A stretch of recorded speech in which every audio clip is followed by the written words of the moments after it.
CBF repete com Fluminense e Diniz o que já fez com Corinthians e Luxemburgo. Fernando Diniz foi apresentado como técnico interino da seleção brasileira. Imagem, Eduardo Anizelli. Corta para o vestiário da seleção brasileira em 1998. Zagallo, que comandou o elenco na Copa do Mundo daquele ano e chegou ao vice-campeonato, havia sido demitido. O Brasil precisava recomeçar um trabalho do zero para dar potência a um elenco repleto de talentos. Foram mais de 2 meses à procura de um nome para suceder o treinador.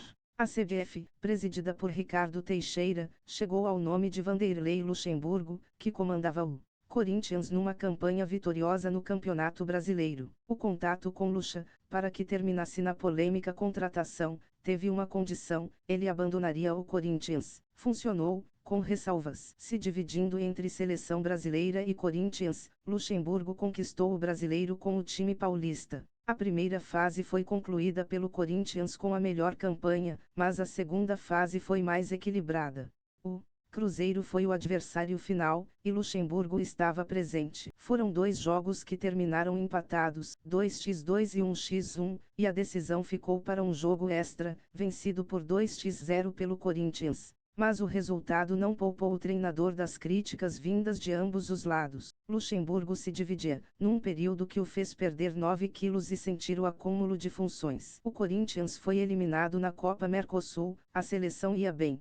Lucha vivia, ainda, na corda bamba sobre suas convocações, e o quanto elas conflitavam com os interesses envolvendo jogadores corintianos. O Corinthians estava insatisfeito, e a relação com o treinador, abalada. As partes romperam mesmo com a taça e, em 1999, Lucha viveu apenas o ambiente da seleção.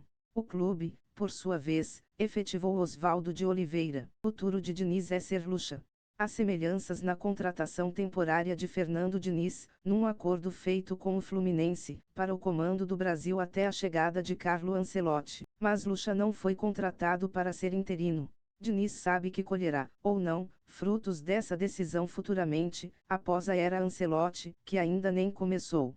Em entrevista coletiva concedida na quarta-feira, 5, o presidente do Fluminense, Mário Bittencourt, colocou panos quentes sobre as críticas e citou Luxemburgo como um exemplo positivo. A seleção ganhou a Copa América e o Corinthians, o brasileiro. Não é justificativa, mas um exemplo de que não vamos prejudicar o Fluminense, disse. Não vejo conflito de interesses. Temos, no Fluminense, profissionais convocados frequentemente para a seleção. Quando o Fernando estiver em data FIFA, o auxiliar técnico Eduardo Barros comandará os treinos, completou.